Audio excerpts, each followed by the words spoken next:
Мною принято решение о проведении специальной военной операции.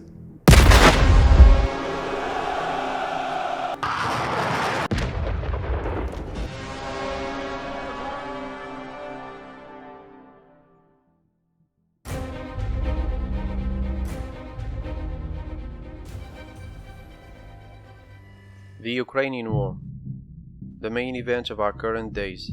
No matter where we are in the world, we are all concerned by this war morally, and because of the value of the two countries in question, we are all concerned economically as well. So it's only normal we'd have questions about it. Why is this war happening? What are the Russian goals out of this war? And what role does America and the West play in this war? Back in February 2014, when President Viktor Yanukovych was forced out of office by the mass protests triggered by the Ukrainian government's decision not to sign an association agreement with the European Union and instead seek closer economic relations with Russia, the Russians then considered this a move from the West against their interests in Ukraine and responded by annexing Ukraine's Crimean Peninsula. Before those protests took place, the Russians used to have a naval base in Crimea under an agreement signed between Russia and Ukraine valid till 2042. However, when the Russians lost their ally in Ukraine, they had to preserve control over Crimea because of its gravity to the Russians. Crimea is the Russians' access to the Black Sea and from it to the rest of the world. Also during this time, an insurgency supported by the Russians occurred, resulting in the creation of two republics in eastern Ukraine, Donetsk Republic and Luhansk Republic. However, no country in the world recognized the two regions as independent republics, not even Russia. Why? Because till then the Russians' plan was to have at least two Russian-friendly regions inside the federal Ukrainian government which would secure the Russians' interests. Naturally, the Ukrainian government refused the separation of the two regions, which triggered the war between the rebels supported by Russia and the Ukrainian army supported by the West. The war ended with the defeat of the Ukrainian army, and under the pressure of defeat, the Ukrainian government was forced to sign an agreement with the rebels in Minsk, Belarus.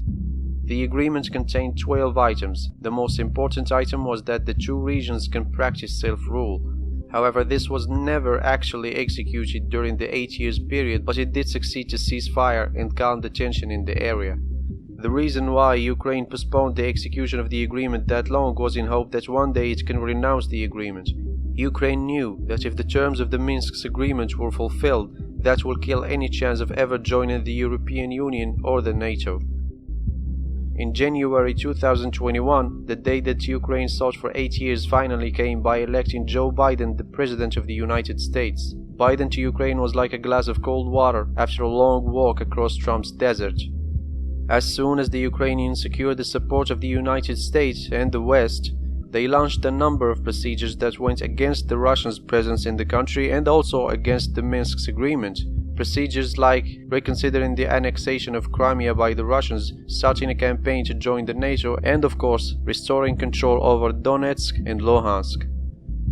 Putin realized that his original plan of having two regions representing his interests is now fading. Russia's political influence over Ukraine was shrinking rapidly, and with that, the idea of a military intervention was now closer than ever. Putin knew he'd need a legal cover to commence any military operation against Ukraine, so what he did? He recognized Donetsk and Luhansk as two independent republics.